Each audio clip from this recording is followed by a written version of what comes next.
Oi, gente. Espero que estejam bem. Estou aqui para a gente conversar sobre netnografia, pesquisa em redes sociais, pesquisa de opinião online, para auxiliá-los na produção dos seus trabalhos de conclusão de curso e nível de especialização na nossa pós em comunicação e saúde. Esse tema foi um tema que foi pedido por vocês e a gente traz nessa aula assíncrona, com a certeza de que as dúvidas que vocês tenham podem mandar por e-mail, obviamente, a gente pode conversar em outras aulas, tá bom? E aí, para isso, eu preparei uma apresentação, um PowerPoint que eu já disponibilizei lá no nosso ambiente virtual de aprendizagem e vou compartilhar aqui também para guiar a nossa conversa.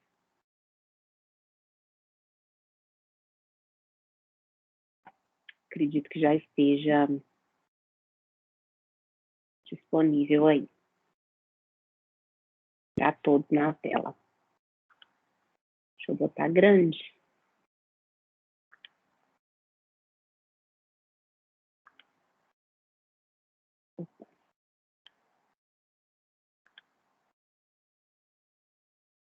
Bom, então, quando a gente vai falar sobre essa ideia, né, de netnografia, a gente antes precisa compreender um pouco a própria etnografia, antes de falar de netnografia, né? E eu trago um vídeo aqui para vocês, que eu vou deixar o link dele aqui embaixo e disponível também. Perdão, estou com um pouco de tosse ainda, então já me desculpo antecipadamente. Mas quando a gente fala de netnografia, a gente precisa primeiro compreender um pouco sobre etnografia e um pouco sobre a própria internet, né? Porque a gente precisa entender que a internet, ela traz uma representação das nossas práticas sociais e ela demanda de nós, pesquisadores, uma nova forma de observação, porque é uma realidade nova, né? A gente precisa fabricar novas lentes, digamos assim, para poder olhar os fenômenos dentro da rede social, dentro da internet e sobre a internet. A gente precisa buscar instrumentos e métodos que tornem viável que a gente possa enxergar a rede social, enxergar a internet à luz da pesquisa acadêmica, né, da pesquisa científica. E acho que é interessante a gente colocar também que a internet nos permite ver mais interações sociais do que a gente jamais esperou. E agora a gente se depara com o excesso de uma coisa boa, né? Que é a quantidade de informação que está disponível na internet para que a gente possa pesquisar, né? A gente precisa entender a internet como um sistema complexo e que a gente precisa fazer recortes para compreender toda a complexidade da vida social online. E aí, esse vídeo aqui, deixa eu ver se eu consigo botá-lo aqui, para que vocês assistam. Deixa eu aqui.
Bom, esse vídeo é um vídeo que foi premiado, desse professor que trabalha com o tema da internet e da etnografia digital.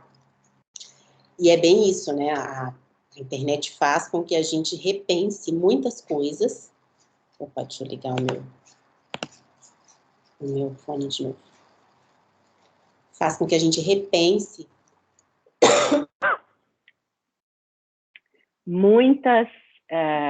repense toda nossos métodos de pesquisa, as nossas formas de pesquisar, né? É interessante a gente notar também que a internet, ela pode ser tanto um objeto de pesquisa, ela pode ser um local de pesquisa e ela pode ser também uma ferramenta, né? Um instrumento de pesquisa. Em que medida, né? Ela é objeto quando a gente está estudando mesmo a internet em si, né? Ela é local de pesquisa quando a gente usa da internet para poder coletar os nossos dados. Né? Nosso local é um espaço que é online. E instrumento de pesquisa é quando a gente... objeto, local, instrumento. Instrumento de pesquisa é quando a gente vai utilizar, por exemplo, um questionário online para coletar os nossos dados, coletar as nossas informações. E existem possíveis temáticas e objetos que a gente pode explorar quando a gente quer analisar algo na internet, quando a gente quer trabalhar com pesquisa online. Desde, por exemplo, a linguagem, né? Se a gente for pensar, a gente pode fazer estudos sobre arquitetura da informação, sobre hipertextos, links, buscadores, hipermídias, sobre narrativas online, né? Por exemplo, um trabalho que analise comunicação e saúde em jogo, que é um trabalho da Fiocruz lá do Rio de Janeiro, onde analisa-se os videogames como estratégia de promoção da saúde. Eu vou analisar aquela linguagem, né, de um jogo específico e como é que ele fala de saúde, como é que a gente consegue observar a saúde ali. Uma outra possível temática está voltada para a ideia da apropriação tecnológica, né? Como é que as nossas práticas sociais se reconfiguram a partir das tecnologias da informação e da comunicação? Como é que é essa nova sociabilidade, né? Essa sociabilidade digital? Por exemplo, eu vou fazer uma análise do uso do Apple Watch, por exemplo, desses relógios que medem a sua frequência cardíaca, quantos passos você deu ao dia, você consegue colocar suas refeições nos aplicativos e ele vai medindo as suas calorias, enfim, fazer uma análise sobre isso, né? Tem um trabalho que se chama Governo Eletrônico da Vida Cotidiana, né? Como é que a nossa vida cotidiana, coisas que são comuns e normais, fazem hoje parte de tabelas e criam gráficos a partir do nosso cotidiano online. Um outro campo temático para se trabalhar com análises online, a gente tem a ideia do cyberativismo, que são reflexões sobre como a ação de um indivíduo e de uma comunidade é potencializada a partir da internet, né? Como a ação política dos indivíduos e das comunidades pode ser potencializada por meio das redes, né? Por meio do digital. Por exemplo, tem um trabalho que faz uma análise da violência obstétrica no Brasil a partir do cyberativismo de mulheres que foram mães. Então, ele analisa algumas, se não estou enganado, são 2 comunidades virtuais de mães que trazem relatos sobre violência obstétrica. E como é que elas se posicionam no mundo a partir desses relatos, né? Um espaço considerado protegido, de diálogo, de troca de experiências, enfim, online. Que se fosse, é algo que é a proporção desse tipo de espaço, se a gente for trabalhar com o offline, é infinitamente menor, né? Comunidades online hoje têm centenas, milhares de pessoas, independentemente de onde elas estejam. A gente tem também uma outra temática que é aquela dos estudos relacionados à inclusão digital, né? Onde a gente vai analisar a potencialidade que as redes digitais têm de inclusão social das pessoas em diferentes níveis. Por exemplo, tem um estudo que analisa a inclusão digital e os conselheiros de saúde no Brasil, onde os autores trabalham hábito de leitura, hábito de redigir textos, uso da internet, o papel da informação e da comunicação para os conselheiros de saúde, a partir dessa ideia de inclusão digital e de possibilidade maior de interação entre os diferentes conselhos a partir do online. A gente tem também uma outra forma de um outro tema, né, um outro grande tema possível dentro dos estudos relacionados à internet, que são aqueles estudos voltados para práticas de consumo mercadológico, né, onde a gente vai fazer a análise, por exemplo, do comportamento do consumidor online. Quem trabalha com marketing usa muito, né, faz muitas pesquisas nessa área de como é que o consumo online ele é potencializado ou dificultado a partir da rede social, né? O consumo aumenta ou diminui, né? Porque ao mesmo tempo que em um clique você compra, ainda mais agora que você já pode deixar o seu cartão de crédito salvo em várias plataformas, é questão de um clique mesmo e você compra. Por outro lado, a experiência do usuário, né, de, por exemplo, comprar uma roupa online é muito diferente, porque você não tem o toque de tecido, né? Você não tem... Enfim, então... Tem um trabalho, por exemplo, que analisa o consumo de medicamentos e internet, e faz uma análise de uma comunidade virtual de compra e venda de medicamentos. Por fim, a gente tem essa possibilidade de se trabalhar com a ideia de socialização online, que são quando a gente vai analisar práticas de socialização. Como assim? Como é que as pessoas criam identidades online e criam comunidades online? Como que a gente faz esse tipo de estudo, né? Quando a gente vai entrar em alguma comunidade, por exemplo, online, e compreender como as pessoas fazem as suas trocas ali, como é que elas se posicionam naquele espaço, quais são os objetivos, quais são as metas daquelas pessoas que estão ali, que, em geral, quando se está em uma comunidade virtual online, a princípio, as pessoas que estão ali têm objetivos comuns, têm valores comuns, e estudar isso também é uma possibilidade. A gente tem também a ideia de a gente trabalhar com internet e trabalho, né? A gente tentar fazer análises relacionadas a jornalismo digital, a publicidade online, a própria dinâmica do trabalho online, né, agora com a pandemia, a ideia de trabalho remoto, de home office, enfim, as consequências disso para a saúde das pessoas, as consequências disso para o próprio trabalho.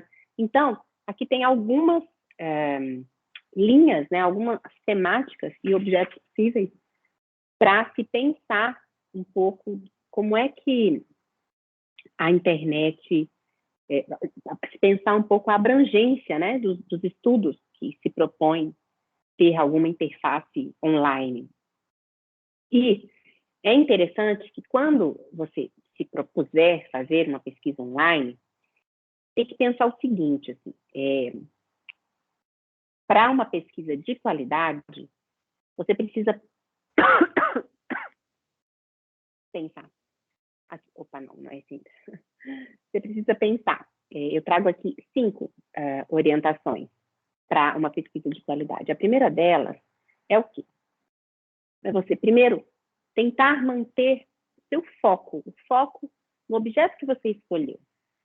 Por quê? Porque a internet é um mundo.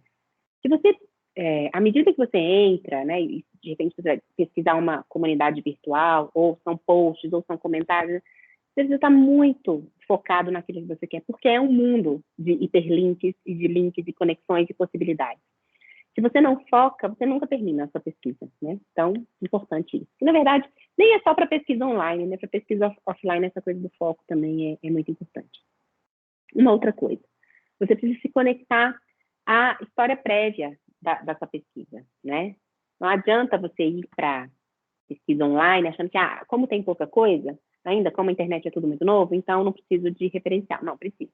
Preciso de muito referencial, sim.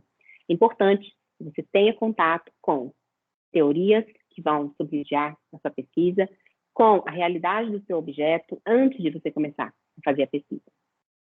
Outra coisa que é importante também é você ser prático, que é o quê? Fazer escolhas.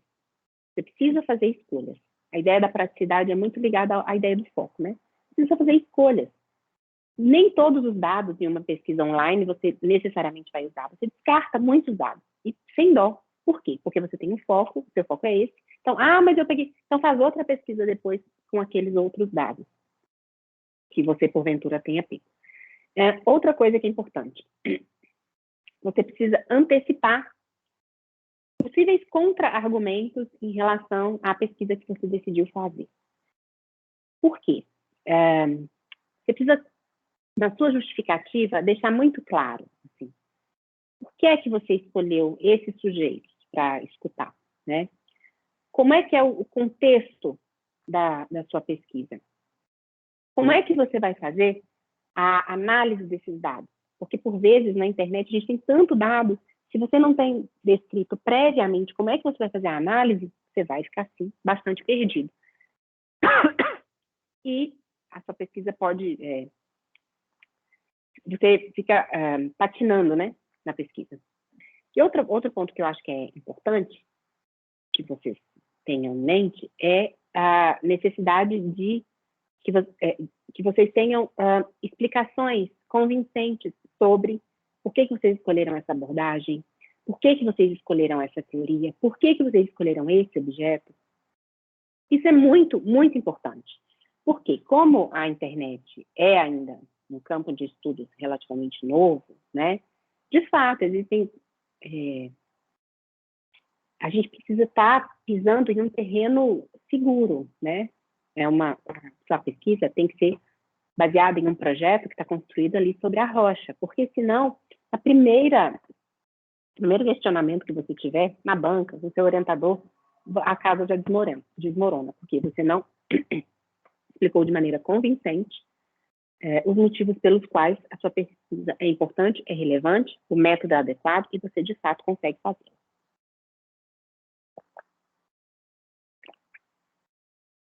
Daí, passando para o ponto das amostras. O que é a amostra, né, gente? A amostra é um subconjunto da realidade. A amostra existe, primeiro, para a gente não ficar doido, segundo, para a gente conseguir fazer pesquisa. E se a gente não tem amostra, é muito difícil que você consiga a totalidade de sujeitos, a totalidade de um determinado fenômeno sem fazer uma amostra. Você precisa ter amostras, sim. E a internet é um universo que é particularmente difícil de você recortar. Porque, assim, os componentes, quando você está fazendo a pesquisa online, eles são contados em milhares, né? São milhares de seguidores, são milhares de posts, são centenas. Existe também, na sua construção de amostra, na internet, pode acontecer uma grande heterogeneidade, né? Uma grande variação entre as unidades, entre os contextos. Então, a sua pesquisa online, você precisa deixar muito claro qual é a sua amostra. E que você não necessariamente está querendo, como é que a gente fala?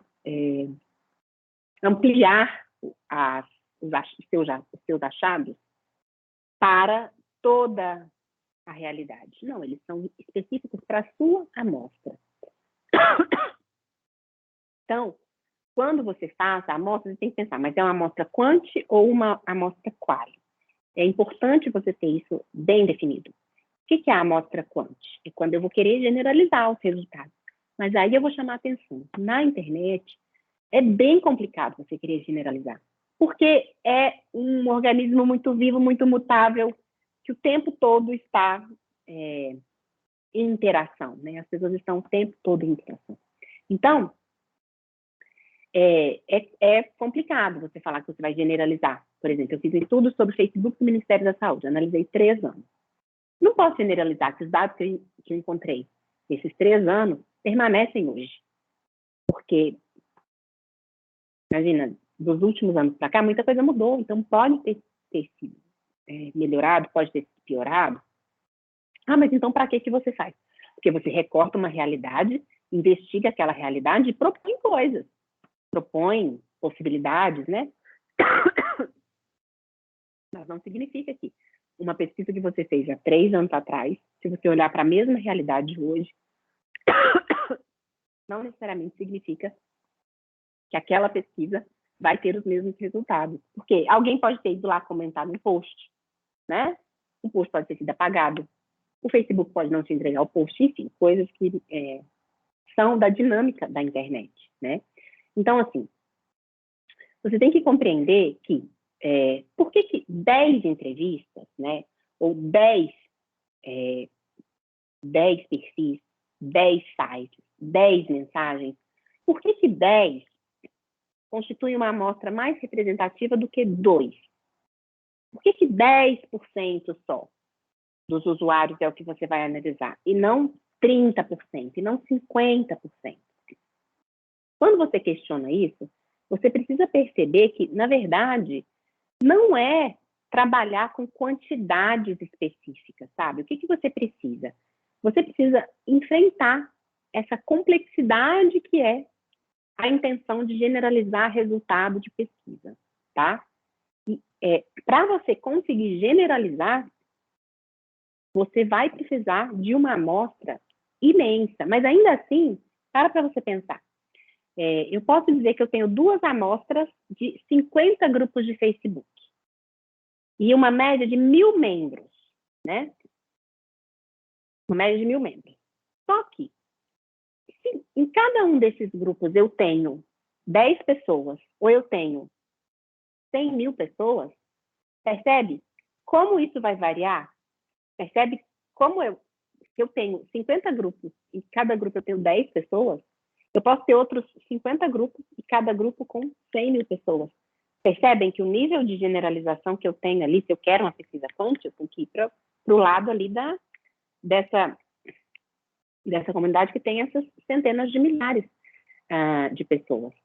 E quando a gente trabalha com um número muito elevado, a tendência é que a gente perca de vista as especificidades. A gente não consegue se aprofundar nas especificidades daquele grupo, daquela rede social, e é da escolha quantitativa, por exemplo, tá?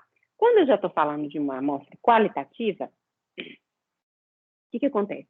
Eu preciso, para fazer uma amostra quali, eu vou precisar ter em conta e levar em conta que eu vou fazer alguma especificação daquilo que eu quero, que não é a quantidade que é o importante, mas essa especificação também não pode ser uma camisa de força que me impeça de aprofundar na investigação. E é importante ressaltar isso. Assim, nas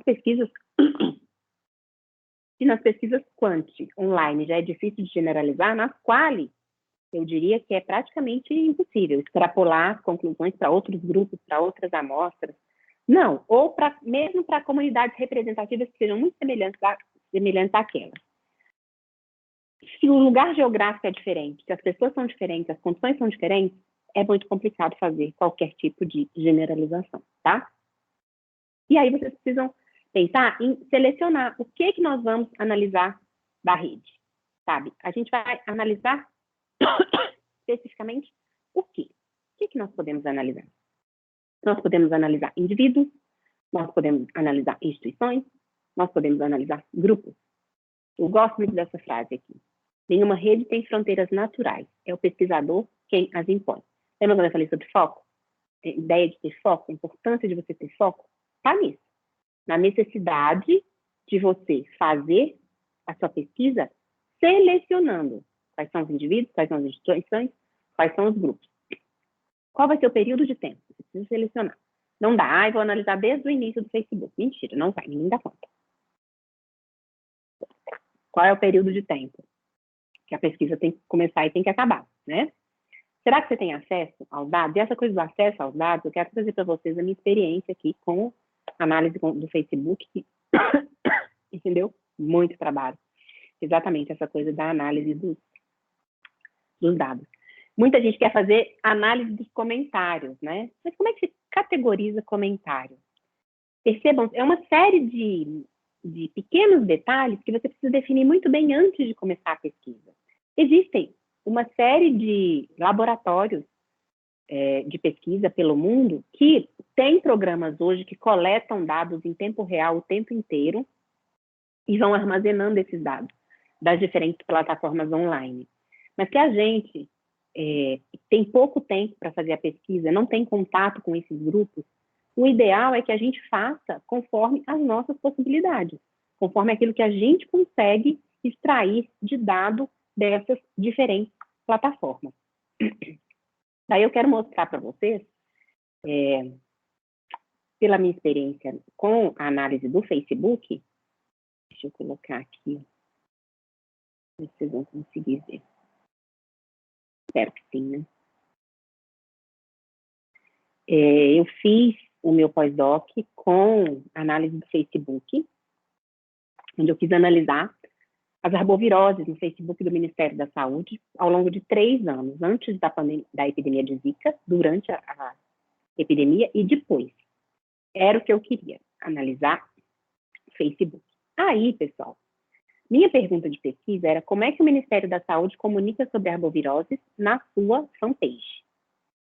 Essa era a minha pesquisa. A minha pergunta inicial era essa. Mas a partir dessa pergunta eu tinha outras, que era como que conteúdos podem ser encontrados e como que é o processo de produção de conteúdo e a percepção dos criadores, né, das pessoas que trabalham ou trabalharam no Facebook do Ministério da Saúde no período que eu quis analisar. Então, a partir dessas perguntas, eu fui atrás. Eu fiz uma metodologia de estudos de métodos mistos, explanatório e descritivo. É explanatório por quê? Porque primeiro método misto porque é quanti e quali, e é explanatório porque primeiro eu fiz uma parte a partir daquilo que eu encontrei de dado, eu passo para a parte qualitativa, a quantitativa, a partir dos dados quanti, eu vou para a parte quali.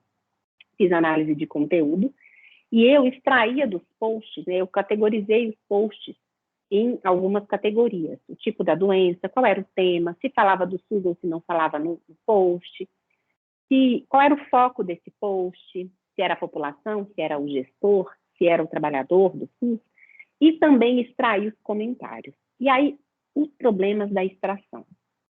À época, a gente usou primeiro o aplicativo chamado CouchDB.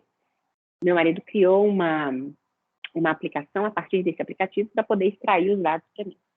E aí, no meio do caminho, eu tive contato também com o NetVis, que é uma plataforma que extrai dados de rede social. Só que, com aquele escândalo da Cambridge Analytica, lembram que descobriu-se que o Facebook estava vendendo os dados dos usuários, e a nova lei de dados da União Europeia, eu verifiquei que, do que eu já tinha extraído, o Facebook não estava liberando todos os dados. Apesar de eu estar usando automação, né, que em tese extrairiam todos os dados que eu precisava, e eu descobri isso, né, numa conversa durante um congresso, porque um colega apresentou um trabalho, e aí ele, comentando com ele, eu vi os dados dele, eu falei, parece que os dados dele estão diferentes, ele tinha uma amostra similar à minha. E aí eu fui ver, e tive que dar um passo atrás na pesquisa e fazer uma coleta manual, post por post, no Excel, depois transformando para CSV, e, por fim, a gente utilizou o SPSS e o R, que são programas de análise quantitativa, né, de coleta de dados quantitativa, para fazer a frequência de variáveis dos meus posts e das minhas categorias. Mas o que eu quero ressaltar com vocês eu tive um atraso gigante na minha pesquisa, porque eu tive que refazer essa coleta. E eu só consegui terminar a pesquisa porque tinha 2 bolsistas de iniciação científica, e aí a gente, cada uma pegou um ano, eu peguei um ano, dei um ano para uma, um ano para outra, e inclusive um pedacinho da pesquisa vai ser publicado agora, fruto do trabalho de uma das bolsistas, da Bruna, e a pesquisa maior, né, está aceito o artigo para publicação na FIS, estou esperando a edição sair, mas eu quero chamar atenção para isso, assim. À época eu não conhecia, eu sei que tem o pessoal do LABIC, lá da Federal do Espírito Santo, vocês já tiveram aula com o professor de lá, e nessa aula, vocês tiveram aula com ele, então assim, lá eles têm esse monitoramento contínuo de vários temas, e saúde, por exemplo. Então, eu acho que a possibilidade de fazer parcerias de pesquisa é mais interessante do que a gente sair tentando inventar a roda e quebrando a cara. Assim. Aí, um retrato que eu encontrei, vou mostrar para vocês, eu coletei quase 6 mil posts, né? E os específicos sobre arboviroses, na casa de 11%. E aqui, se vocês forem olhar, tem quantos falando de zika, de dengue, de chikungunya, de febre amarela. Se você faz o somatório, dá muito mais que 600. Por quê? Porque vários posts falavam de mais de uma doença. Aqui é um gráfico sobre os posts em função do tempo, né? A gente pode ver aqui a questão do Zika vírus, total de posts no dia, né? Houve dias de mais de 8 posts específicos sobre Zika. Aqui tem uma tabela de frequência de posts por tema e por doença, onde a gente observou assim, que a maior parte dos posts tinha foco em prevenção, quando a gente pega qualquer uma das doenças, e a menor frequência foi para posts relacionados a tratamento de ambas doenças. E eu faço uma problematização disso no nosso artigo, né? Aí aqui a gente faz uma relação entre o tema dos posts, as doenças e o engajamento. O que é o engajamento? Eu fui atrás para tentar compreender se aquele post, se o principal comentário dos posts tinha engajamento positivo, negativo ou neutro em relação à saúde. Eu fiz essa classificação, então a gente extraía o principal comentário, que nós colocamos como critério de principal comentário aquele que estava lá em cima, o que tinha mais curtidas, mais reações, digamos assim, né? Aqui a frequência entre as doenças e o engajamento do principal comentário, a gente observa, e eu faço uma série de análises em relação a isso, e eu quero ir direto, o objetivo não é mostrar todos para vocês, assim. Aqui a gente percebeu, por exemplo, que a maior parte dos conteúdos tem o SUS, traz o SUS nos posts, e desses que não trazem o SUS, boa parte eram posts que eram feitos pela Presidência da República e não pelo Facebook do Ministério da Saúde. A gente observou isso depois na parte qualitativa, conversando com as jornalistas e demais profissionais que trabalharam na época. Inclusive, na turma de vocês tem uma jornalista que eu marquei um almoço com ela, nós almoçamos juntos e fizemos ali a parte qualitativa, fizemos a coleta de dados qualitativos, fiz uma entrevista com ela e foi ótimo. Todos os outros, as entrevistas que eu fiz foram online, né? Aí, fiz algumas análises relacionadas à nuvem de palavras e me chama a atenção, não é essa ainda, bom. Aqui o post que teve maior repercussão no período que eu analisei, e eu faço uma análise disso também, né, orientações às gestantes sobre os casos de microcefalia. Quem não conhece uma gestante, quem não estava preocupado com isso? É um tema muito, muito quente, muito do cotidiano individual de cada um. E eu quero chamar a atenção de vocês para essa nuvem de palavras aqui, com os conteúdos descritos nos comentários que tinham mais engajamento. A palavra que mais aparecia era a palavra não. né? A negação em relação a alguma coisa que estava no post. A gente faz uma análise sobre isso também. E também uma análise sobre como a instantaneidade é uma faca de dois gumes na rede social. Por quê? Porque, vejam, esse post aqui fala que depois de 2 doses, protege você para toda a vida, né? Sobre febre amarela, no dia 4 de abril, ok? Aí, o que acontece? No dia 7 de abril, o Ministério traz um novo post dizendo que é uma dose só. E a partir desse post, acontece uma série de comentários, nesse post especificamente, com os usuários questionando a competência do Ministério da Saúde, a veracidade dessa informação.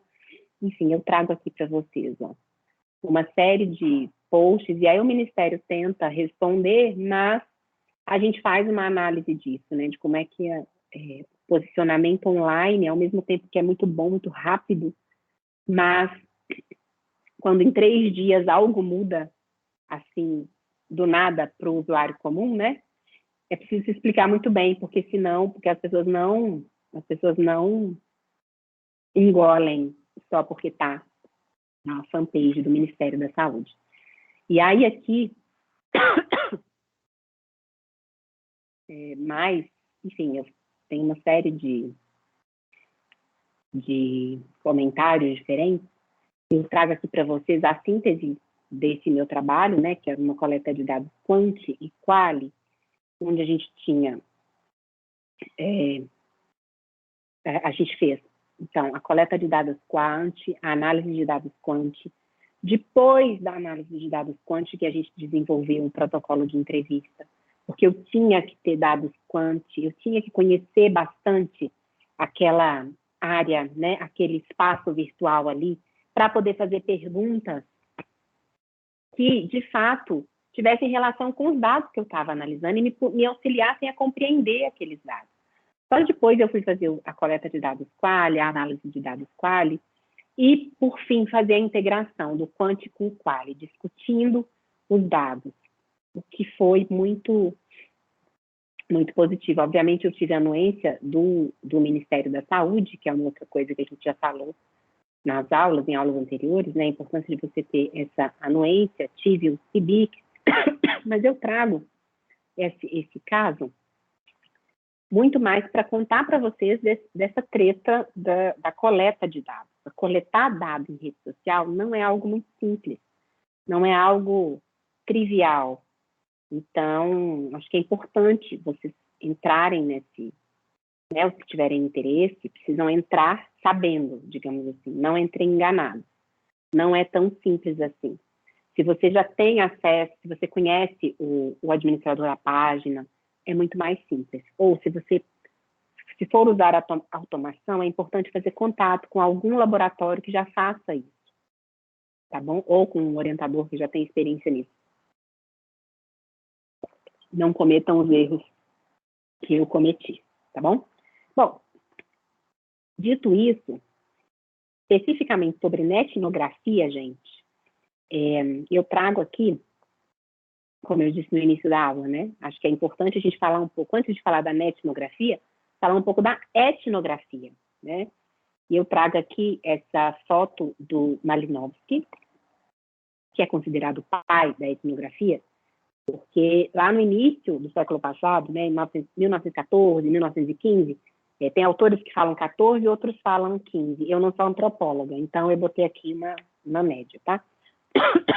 Ele desembarcou nas ilhas Trobriand, que ficam lá na Melanésia, e ele viveu por 2 anos entre essas pessoas da etnia Mailu, acho que pode falar etnia, né? Não sei. E por que ele quis conviver com essas pessoas? Para compreender como essa sociedade vivia, como eles existiam, quais eram os valores, quais eram os significados do mundo, da vida, dos alimentos, do trabalho, da mulher, do homem, para essas pessoas. E a etnografia, a ideia de etnografia é mesmo um mergulho na cultura do outro, sabe? Tem um pesquisador brasileiro, Roberto da Mata, que ele fala que é transformar o exótico em familiar e aquilo que é familiar em exótico. Porque, por vezes, se você vai fazer uma etnografia em um grupo que você já conhece, você precisa ter aquele distanciamento filosófico, né? De não chegar com as suas certezas prontas, né? Então, o Malinowski, ele traçou, não sei se eu posso chamar de diretrizes, pode ser, mas ele desenhou como seria essa etnografia, né? Onde o pesquisador vai buscar um retrato denso sobre uma determinada sociedade. Isso pressupõe, gente, uma imersão do pesquisador nessa realidade. Esse é o livro do Malinowski, né? As Argonautas do Pacífico Oeste. E a etnografia, então, nada mais é do que você tentar entender como que as culturas são diferentes, não só a partir da história, mas conhecendo a organização daquela cultura, sabe? Fazendo como se fosse uma fotografia daquela cultura. Você vai ter que aprender o ponto de vista daquelas pessoas e traduzir o ponto de vista delas. Como é que elas se relacionam com a vida, qual é a visão de mundo dessas pessoas, né? E com as tecnologias da informação e comunicação, surge essa ideia da netnografia. Só que tudo que eu falo de etnografia, a gente pode transpor para o ambiente digital, né? Então, seria a gente conhecer algum determinado grupo por meio do online, algum grupo que se organiza online.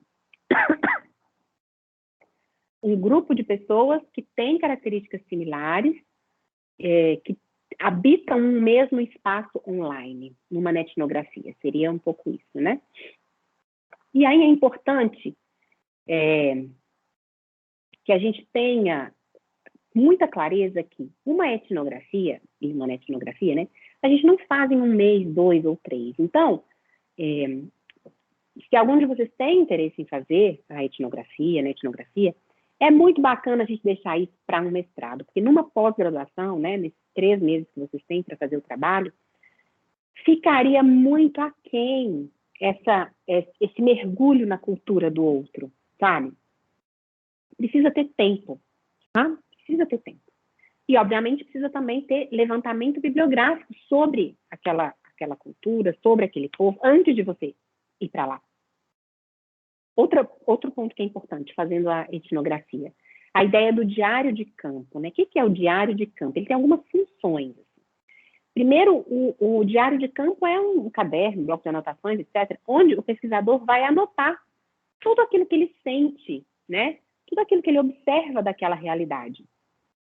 Ele tem uma função empírica, né? Claro, de coleta de dados, mas uma função também reflexiva e analítica. Como? À medida que o pesquisador escreve, ele já vai extraindo pontos em comum dessa cultura, com outras culturas, com aquilo que ele trouxe de bagagem. E ele pode, inclusive, né, criar o seu diário de campo e publicizá-lo antes da pesquisa estar pronta. Pode-se fazer, por exemplo, um blog, ou uma rede social, um perfil no Instagram, para que o pesquisador possa ir anotando e compartilhando e publicizando aquilo que ele está vendo sobre aquela realidade. É importante entender que essa entrada no campo, digamos assim, né, quando você decide, eu vou fazer uma etnografia dos publicitários de uma determinada agência. A entrada nesse campo vai requerer negociações, né? Ah, não, mas é online. Então, online é público, não necessariamente. Se é o grupo Trabalho para Publicitários, que é um grupo do Facebook. Trabalho em design, trabalho para jornalistas. Você vai precisar negociar com os responsáveis por aquele grupo. Eles precisam te autorizar a entrar, né? Você precisa pedir permissão. Não é fazer, porque está público, eu vou fazer. Não, é importante essa negociação. Inclusive, para alinhar as expectativas das pessoas que frequentam esse grupo e as suas, né? Para você não prometer entregar para eles a solução de todos os problemas deles, porque isso você não conseguiria fazer em uma pesquisa. Outra coisa que é importante, né? Você vai utilizar que instrumento? Você vai usou lá o diário de campo, claro, mas você vai usar muitas entrevistas abertas, entrevistas em profundidade, sem pressa. Quando você mergulha no campo, né? Você não necessariamente precisa parar a vida da pessoa. A pessoa não precisa parar a vida dela para te contar as coisas. Você está ali, você está na casa dela. Você está no grupo online todos os dias. E você vai pescando coisas que as pessoas vão falando naturalmente e livremente. E você pergunta, elas te respondem, enfim. Não é algo que exija uma marcação. Olha, eu vou marcar uma entrevista com você. Não necessariamente precisa disso. Você pode fazer as suas entrevistas, e é interessante que você faça, no cotidiano daquele grupo, no cotidiano daquelas pessoas, né? Online ou offline. E também você vai usar de observação participante. Né? Você vai observar e você vai ser observado, obviamente. Porque a sua presença naquele grupo já altera o grupo. Quando o grupo souber que você é pesquisador e está pesquisando, nos primeiros dias, é igual Big Brother, nos primeiros dias todo mundo é legal, amigo, etc. e tal, depois o povo esquece. Então, a naturalidade vem a partir do momento que as pessoas esquecem meio que você está ali pesquisando. Né? Por isso que não se faz etnografia ou etnografia em 2, 3 meses. É preciso mais tempo. E aí, a escrita, né? A escrita, o resultado do seu trabalho, não é só uma descrição do que você viu. Não. Você precisa descrever, mas você precisa interpretar aquilo que foi dito, aquilo que foi visto, aquilo que foi observado, aquilo que te foi relatado. Não é só aferir, assim, audiência, perfil do consumidor, não. Não, isso é uma pesquisa de mercado, não é uma etnografia. A etnografia, a ideia é que se descrevam as diferenças, né, entre a coleta de dados e a literatura, tá? É importante isso. Não é... Você vai olhar para os dados à luz da literatura, à luz dos seus conhecimentos e vai tentar interpretar esses dados, tá bom? Não é só uma simples descrição. Num dos livros que eu indiquei para vocês, que está lá no ambiente virtual, tem um quadro na página 179 que descreve quando escolher a etnografia como método. E eu acho que vale a pena vocês darem uma lida nesse quadro, darem uma olhada nesse quadro, tá? Mas, basicamente, você escolhe a etnografia quando você quer conhecer a perspectiva das próprias pessoas sobre o tema que você pesquisou, tá? Guardem isso. Assim. Se você quer estudar questões relacionadas ao comportamento que ainda não tem resposta, mas é muito isso, assim, você vai conhecer a perspectiva das pessoas que vivem aquela realidade. É isso, tá? E aí, claro que, como é que eu sei quando eu começo, quando é que eu termino? Olha, depende do contexto cultural, no caso, agora, né? A gente faria uma etnografia, não tem como a gente estar, por causa ainda das questões de distanciamento social. Não teria como a gente fazer uma etnografia presencial. Então, o contexto é importante, né? Você também precisa verificar que a etnografia vai te permitir, assim como cada método tem, né, o início, o meio e o fim, a etnografia, o que ela tem? Ela vai te permitir uma vivência no campo e uma narrativa, você vai coletar uma narrativa muito personalizada. É com base naquelas pessoas, todas, não, porque nem todas vão querer falar. Quando se botar lá no grupo, né, sei lá, o grupo, eu tenho até um caso engraçado, eu participo de um grupo no Facebook que se chama Endometriose Sem Censura, é o nome. Endometriose é uma doença que eu tenho. E aí, nesse grupo, gente, deve ter, sei lá, umas 50 mil mulheres do Brasil inteiro. E quando eu entrei nesse grupo, quando eu descobri o diagnóstico e tal, que a gente vai ao médico e vai ao Google também, né? E aí agora vai no Facebook e acha o grupo. E eu fiquei impressionada com o fato de as mulheres, uma receitar coisa para a outra. As mulheres nesse grupo, elas colocam, inclusive, os laudos delas, os laudos médicos, os retratos dos exames delas. E uma vai dando conselho para a outra, faz a garrafada, toma tal remédio, faz isso. Aliás, até que remédio elas não receitam. Mas, assim, coisas naturais, né? Disso, daquilo, eles têm um negócio, como é que chama? É protocolo? Acho que é o protocolo do grupo, que é uma série de suplementos alimentares para quem tem endometriose, que é uma doença que não tem cura, ela tem só controle e tratamento, mas cura não tem. E aí eu fiquei tão chocada quando eu vi aquilo, que eu falei, meu Deus, essas mulheres são doidas, como é que bota aqui o seu diagnóstico, bota, e as pessoas vão interpretando e tal. E aí eu, do alto, né, da minha ignorância, fiz um post nesse grupo e coloquei assim, olha, gente, eu acho que é muito sério vocês ficarem receitando coisas umas para as outras, porque automedicação e tal, quis dar uma lição de moral. Eu. Adivinha o que aconteceu? Nossa, eu fui escorraçada do grupo. Claro que eu tô lá ainda, mas assim, porque eu não soube entrar no grupo e compreender aquela dinâmica.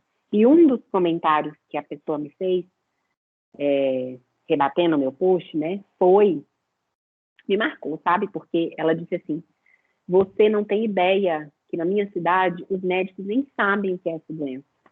Então, se não fosse por esse grupo aqui, eu estaria até morta. Cara, eu pensei nisso, eu falei, cara, é isso, né? Então, eu não estava fazendo uma etnografia, mas eu trago esse exemplo para vocês porque se você vai fazer uma etnografia em algum grupo, precisa ficar um tempão lá, calada, só ouvindo. Não chega e já vai com seus preconceitos, aquilo que você acha que é sensacional ou não, porque, enfim, você pode provocar uma repulsa no grupo, né? Mas aí, enfim, hoje eu já sou bem vista no grupo, pedi desculpas, continuo lá observando, pego dicas delas, conto um pouco das minhas histórias, enfim. Acho que vale a pena também, eu marquei aqui, vocês colocarem,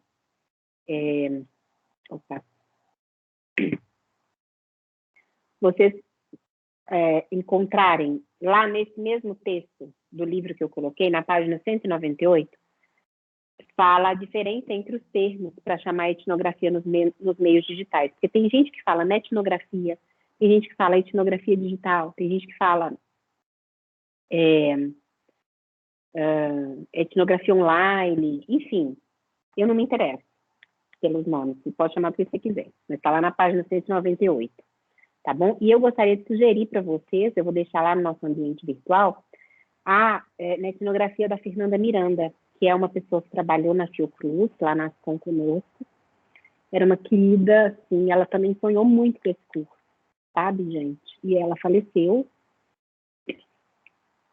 há 2 anos, acho que já tem 2 anos, de câncer, mas antes dela falecer, ela fez um mestrado sobre uma comunidade de mulheres com câncer de mama no Facebook, assim, ela transformou a doença em um objeto de pesquisa. E aí, inclusive, lá no meu canal tem, logo no início do canal, tem uma entrevista que eu fiz com ela, onde ela explica sobre a pesquisa dela. Eu acho que eu vou até vou botar lá no nosso AVA, a entrevista que eu fiz com a Fê.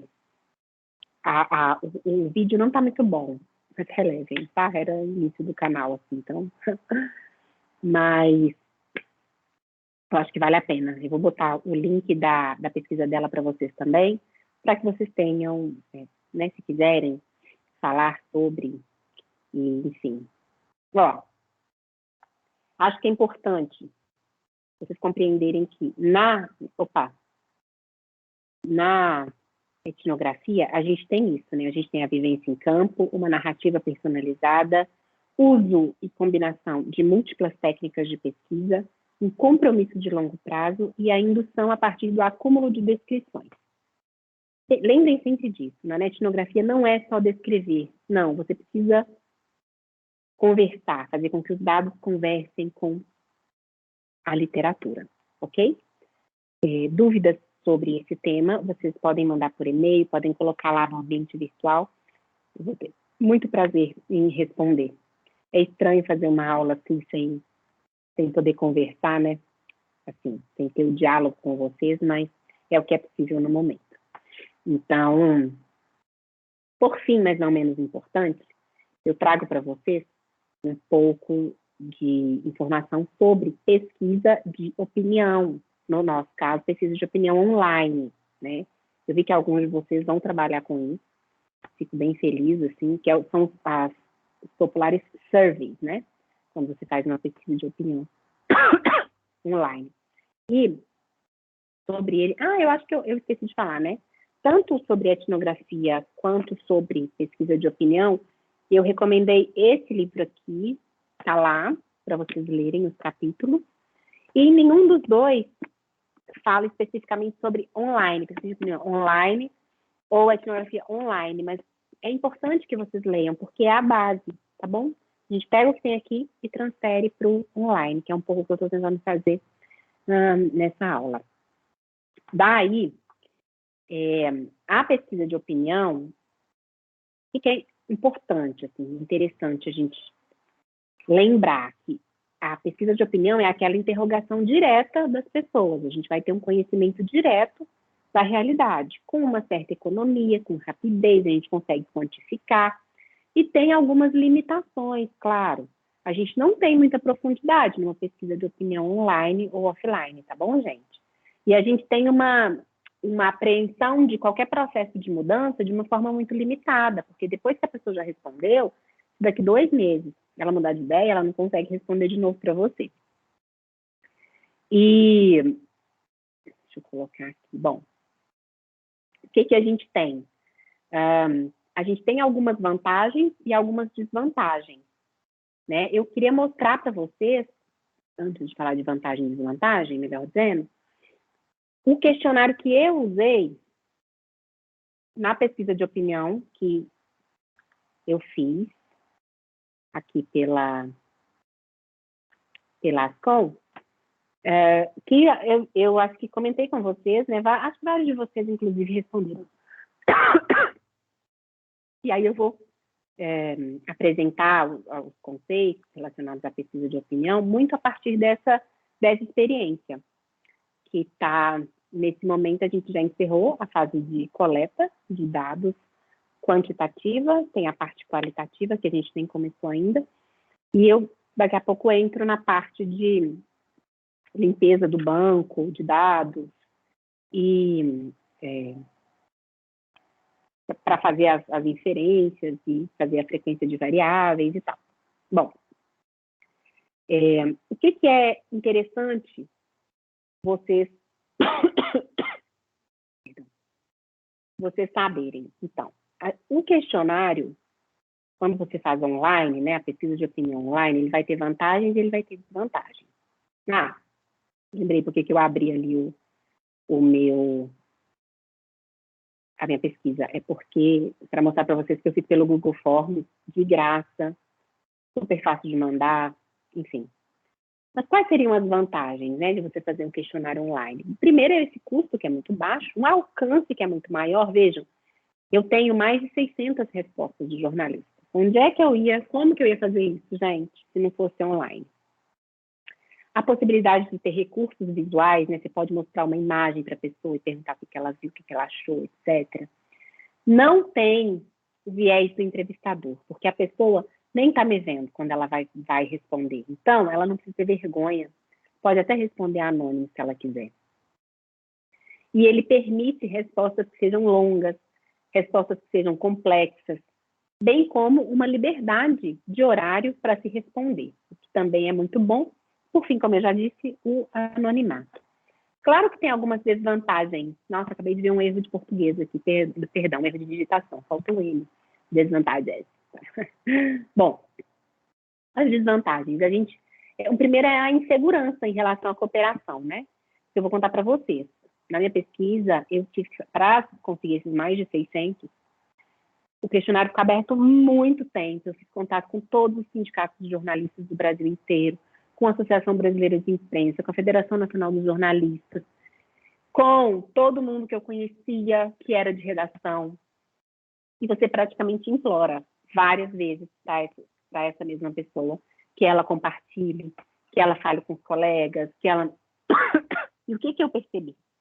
Que a forma mais eficaz era quando eu mandava para alguém que era de confiança de vários jornalistas, né?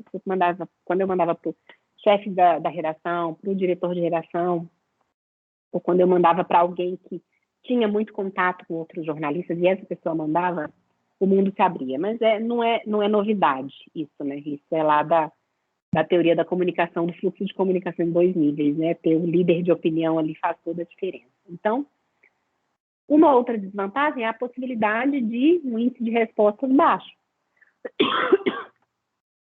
Uma vez, me disseram que o índice de resposta médio é de 14%.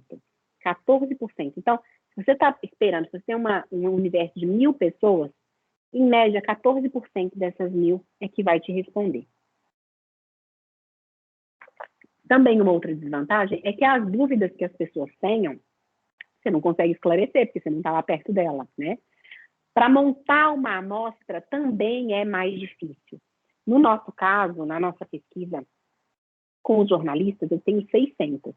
Mas eu preciso de uma amostra de 400, porque eu preciso, para que ela seja representativa do Brasil inteiro, a gente fez um cálculo estatístico dentro de um número de mais de 40.000 jornalistas empregados no Brasil hoje, que é um dado do Comunix do início do ano passado.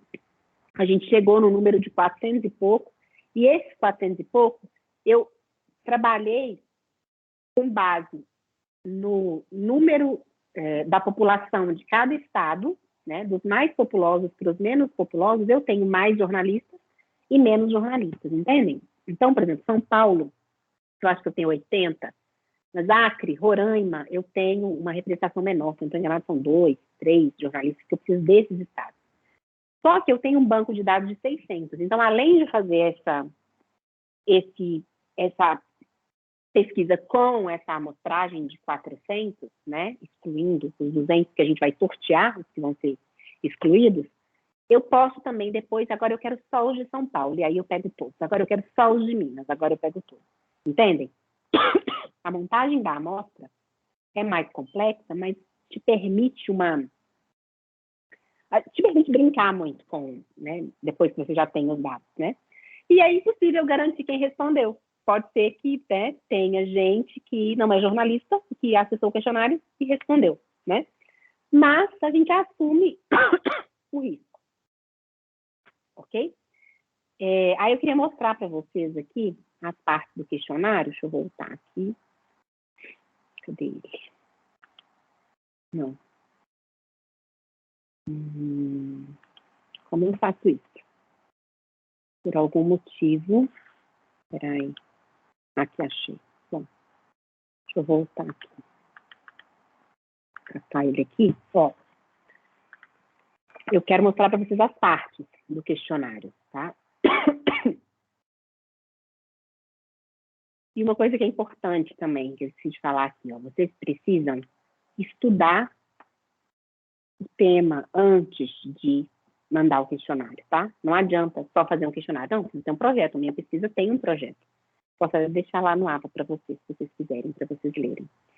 Mas é importante, inclusive, as perguntas que são feitas no questionário, você pode fazer um grupo focal com outros jornalistas para poder pegar mais ideias, para não ficar um questionário limitado à sua visão.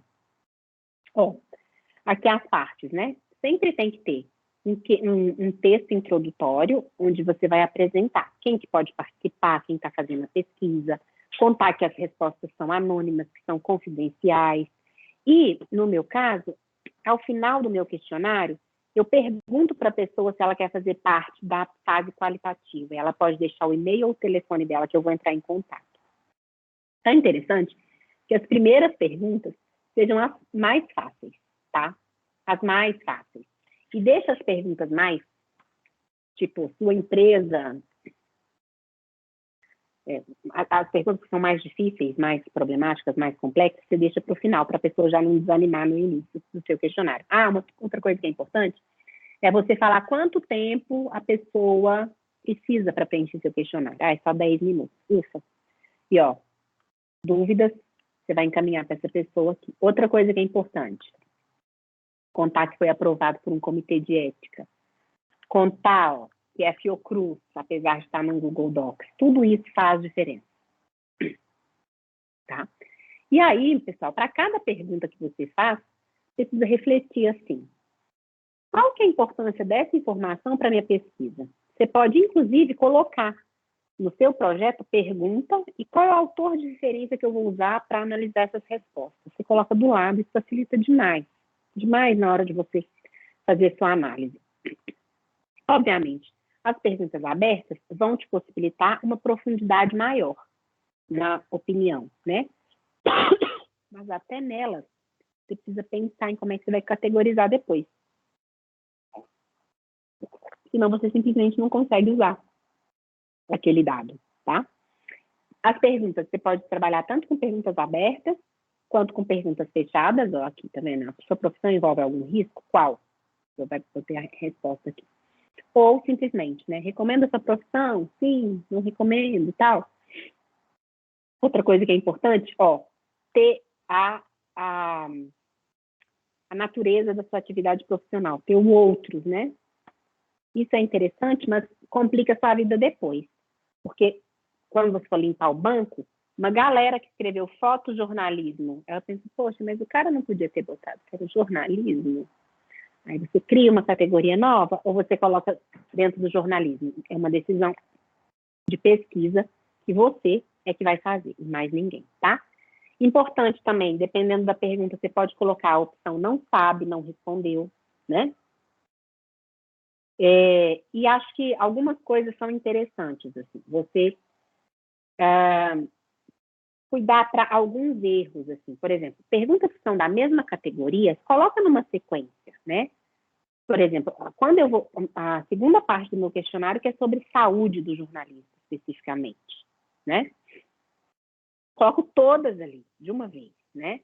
Tenha cuidado com, também, quando você for fazer a sua sequência de respostas, tenha cuidado para não cansar a pessoa e ter aquela coisa de resposta padrão, sabe? Assim, se a lista for muito extensa, a pessoa fica com preguiça, marca tudo sim, sim, sim, sim, sim, não, não, não, não, não, né? Que aí vai ser um prejuízo para a sua pesquisa. Cuidado também na hora de redigir as questões, tá? O objetivo seu é a compreensão. Lembra que quando a pessoa for fazer a pesquisa, for responder o seu questionário, ela não está do seu lado, ela não sabe. Então, assim, evita uma pergunta que seja muito longa, pergunta que aborda mais de um tema, sabe? Ó, por exemplo, se eu colocasse aqui, você recomendaria a sua profissão de jornalista ou da sua chefia para quem está entrando no mercado de trabalho? A pessoa vai falar, mas eu vou responder por mim ou por... Essa coisa do ou dentro de uma pergunta, cuidado com isso, tá? Abordar mais de um tema na mesma questão não vai fazer sentido. E aí, quando você faz a pesquisa, aqui no capítulo que eu deixei para vocês, cadê? Aqui. Cadê, meu Brasil? Aqui. Eu não vou ficar repetindo o que está no capítulo, tá, gente? Eu jurava que eu tinha marcado. Ah, aqui. Aqui, a pesquisa de opinião. Aqui tem uma sequência de que tipos de perguntas você deve fazer, que tipos você não deve fazer. A pergunta pode ser aberta, ela pode ser fechada. E ela fala das escalas, aqui na página 174, fala sobre a redação das respostas por escala. E eu acho que vale a pena vocês darem uma olhada aqui, porque o autor ele vai explicando exemplos de diferentes possibilidades de escala, desde aquela assim, concordo plenamente, concordo, não concordo nem discordo, discordo plenamente, né? Que é a escala de Likert, né? Que é para analisar o grau de concordância em uma determinada coisa, ou a escala que é comparativa, né? Em comparação com o trabalho fora de casa, o home office é muito superior, nem superior nem inferior, muito inferior. Enfim, todas as escalas estão aqui com exemplos. Eu acho que vale a pena vocês darem uma olhada. Nossa, estou ficando sem voz. Perdão. Outro ponto que eu gostaria de chamar a atenção de vocês é a necessidade de fazer um pré-teste. Contar para vocês que essa pergunta aqui, ó, é óbvia, mas só apareceu no questionário porque a gente fez pré-teste. Quer ver que é a dos filhos. Aqui, ó. Olha aqui. Tem filhos sob sua responsabilidade? Tem idosos sob sua responsabilidade?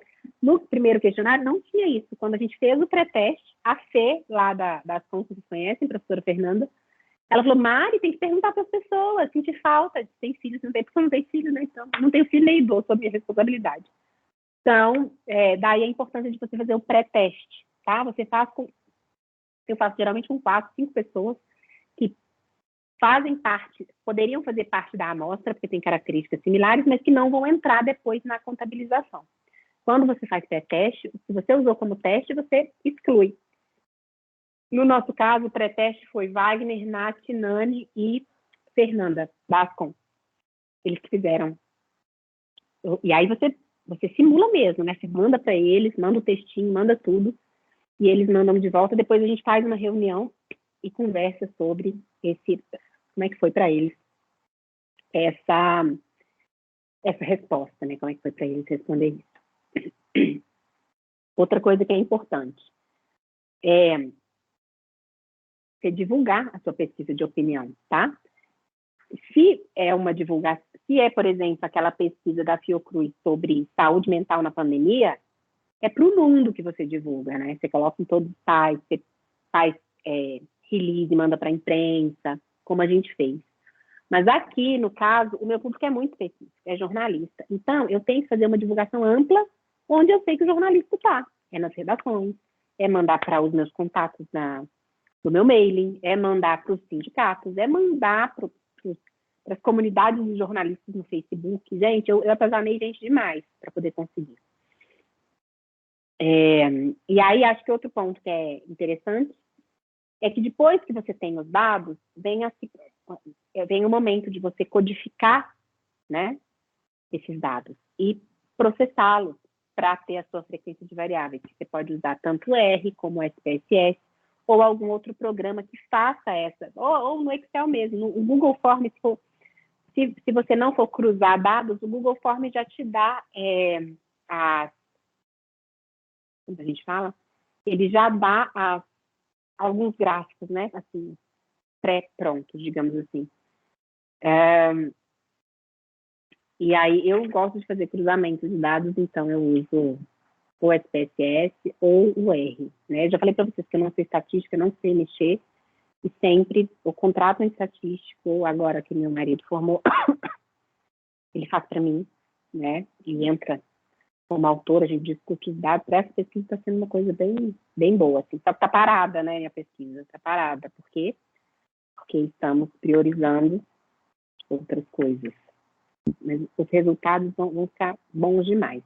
E, inclusive, já convido você, se algum de vocês tiver interesse em fazer mestrado com esse objeto de pesquisa e quiser se juntar a nós, será muito bem-vindo, tá? Porque eu tenho mais de 300 jornalistas que querem ser entrevistados. Então, vai dar para fazer vários mestrados, penso eu, em iniciações científicas, etc. É importante vocês lembrarem também que a pesquisa de opinião online, ela tem muitas dificuldades na coleta, né? Quando as pessoas não respondem, né? A gente faz contato, e não tem resposta. Mas assim, gente, depois de várias tentativas, não ter contato também é uma resposta, tá? Então, lembrem disso. Não precisa ficar desesperado, ninguém me respondeu. Igual eu conversava com uma pessoa da turma de vocês ontem, e aí ela quer fazer pegando o Brasil inteiro. Aí eu falei, olha, 3 meses só que vocês têm para fazer. Pega poucos estados, pega 1, 2. Se pegar um e fizer uma pesquisa bacana, está ótimo. Eu brinquei, falei, guarda os 27 estados para fazer um mestrado comigo, vai ser maravilhoso. Mas, enfim, na verdade, a gente tem que ter pé no chão, né, gente? Expectativa e realidade. O que eu quero fazer e o que eu consigo fazer em 3 meses. Por fim, eu gostaria de trazer para vocês que um pouco das questões éticas, muito rapidamente. Assim. Será que só porque é online é público? Cuidado com isso, tá bom? Público é aquilo que está aberto e disponível para todo mundo.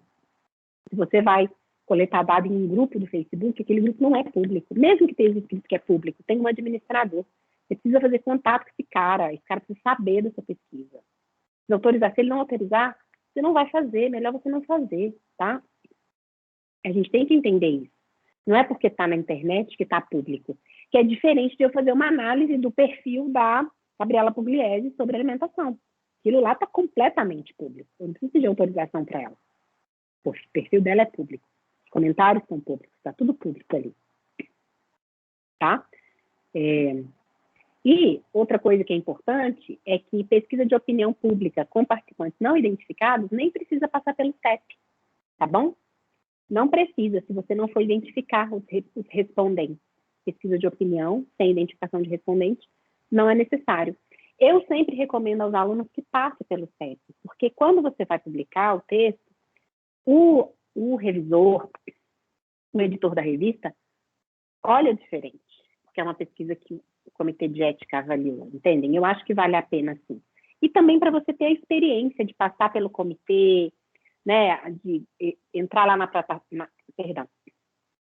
entrar na plataforma Brasil, preencher os dados ali, ter a anuência do dono do grupo do Facebook, por exemplo, enfim, eu acho que vale a pena, tá? Vocês passarem pelo comitê de ética, sim, e se tiverem dúvidas, dificuldades, tanto o professor Bruno, que falou com vocês sobre comitê de ética, né, quanto eu, fico à disposição, porque eu fui do Comitê de Ética da Fiocruz Brasília há um tempão. Wagner também foi. Então, qualquer dúvida que vocês tenham, tá? E aí, eu queria finalizar essa coisa da pesquisa de opinião online, ressaltando o que eu ressaltei também na parte de etnografia. Não é só uma descrição das opiniões das pessoas, sabe? Você precisa estar de olho na interpretação da realidade. Tá? Para que essas opiniões façam sentido para você. Não adianta você só contar que X jornalistas não tinham filhos em casa, e Y jornalistas têm idosos sob sua responsabilidade. Mas o que isso significa? Sabe? É importante que a sua pesquisa vem para dar luz para uma realidade, não simplesmente para descrever um fenômeno sem análise. Estou ficando completamente sem voz, não consigo mais, mas já acabou aqui o que eu tinha preparado. Eu espero que tenha sido útil para vocês, tá? Agradeço muito a compreensão de vocês, de a gente estar tendo que fazer essa aula dessa forma assíncrona. Fico muito à disposição por e-mail e também online, quando vocês queiram, para que a gente possa conversar sobre. Eu sou muito grata pela oportunidade de compartilhar um pouco do que sei com vocês e espero que tenha sido útil, tá bom? Até a nossa próxima aula. Deus quiser, síncrona, tá bom? Tchau, tchau, gente. Muito obrigada.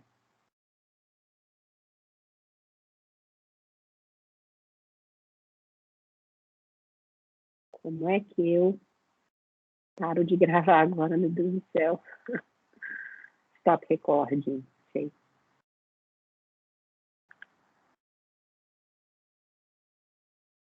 Aí.